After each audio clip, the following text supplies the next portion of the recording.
आषाढ़ मास के कृष्ण पक्ष की योगिनी एकादशी महात्म। धर्मराज युधिष्ठिर बोले कि हे जनार्दन, मैंने ज्येष्ठ मास में शुक्ल पक्ष के निर्जला एकादशी की कथा सुनी। अब आप कृपा करके आषाढ़ मास के कृष्ण पक्ष की एकादशी की कथा वर्णन कीजिए। इस एकादशी का नाम क्या है तथा महात्म्य क्या है, सो सब वर्णन कीजिए। श्री कृष्ण भगवान बोले कि हे राजन, आषाढ़ मास के कृष्ण पक्ष की एकादशी का नाम योगिनी है। इसके व्रत से समस्त पाप नष्ट हो जाते हैं और इस लोक में भोग तथा परलोक में मुक्ति देने वाला है। हे राज राजेश्वर, यह एकादशी तीनों लोकों में प्रसिद्ध है। इसके व्रत से पाप नष्ट हो जाते हैं। आपसे पुराण में कही हुई कथा कहता हूँ, ध्यान पूर्वक सुनो। अलकापुरी नाम की नगरी में कुबेर नाम का राजा राज्य करता था।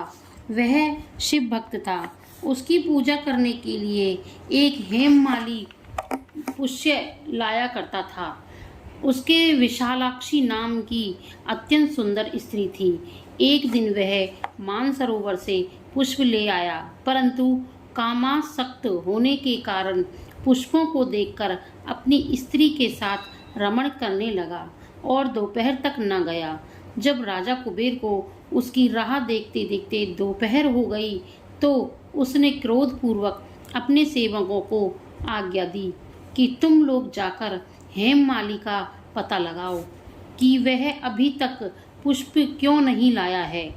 जब यक्षों ने उसका पता लगा लिया तो वह कुबेर के पास जाकर कहने लगे, हे राजन, वह माली अभी तक अपनी स्त्री के साथ रमन कर रहा है।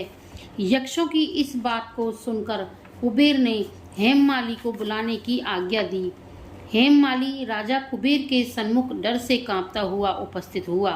उसको देखकर राजा कुबेर अत्यंत क्रोध में आया और उसके होठ फड़फड़ाने लगे। उसने कहा, रे पापी, महानीच, कामी, तूने मेरे परम पूजनीय ईश्वरों के भी ईश्वर शिवजी का अनादर किया है। मैं तुझे श्राप देता हूँ कि तू स्त्री का वियोग भोगेगा और मृत्यु लोक में जाकर कोढ़ी होगा। कुबेर के श्राप से वह उसी क्षण स्वर्ग से पृथ्वी पर गिरा और कोढ़ी हो गया। उसकी स्त्री भी उसी समय उससे बिछुड़ गई। मृत्यु लोक में आकर उसने महादुख भोगे, परंतु शिवजी की भक्ति के प्रभाव से उनकी बुद्धि मलिन न हुई और पिछले जन्म की भी सुध रही। इसलिए वह अनेक दुखों को भोगता हुआ तथा अपने पूर्व जन्म के कुकर्मों का स्मरण करता हुआ हिमालय पर्वत की तरफ चल दिया।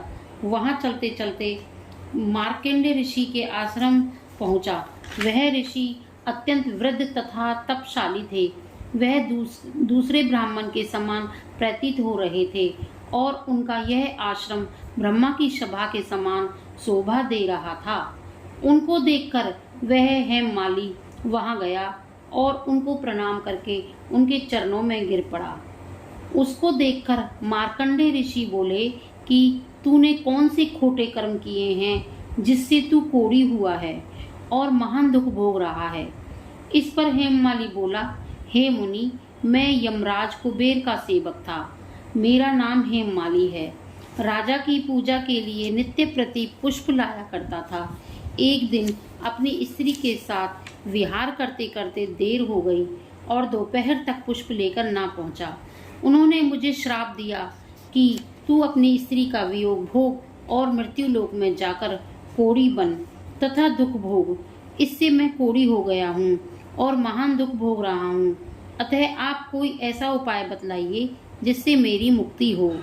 इस पर मार्कंडेय ऋषि बोले, हे भाई, तूने मेरे सम्मुख सत्य वचन कहे हैं, इसीलिए मैं तेरे उद्धार के लिए एक व्रत बताता हूँ। यदि तू आषाढ़ मास के कृष्ण पक्ष की योगिनी नामक एकादशी का विधि पूर्वक व्रत करेगा तो तेरे समस्त पाप नष्ट हो जाएंगे। इस पर हेममाली बहुत प्रसन्न हुआ और मुनि के वचनों के अनुसार योगिनी एकादशी का विधि पूर्वक व्रत किया। इसके प्रभाव से वह फिर अपने पुराने रूप में आ गया और अपनी स्त्री के साथ विहार करने लगा।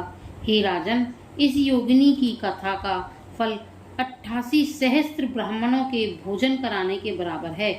इसके व्रत से समस्त पाप दूर होते हैं और अंत में स्वर्ग में मिलता है। बोलो श्री विष्णु भगवान की जय।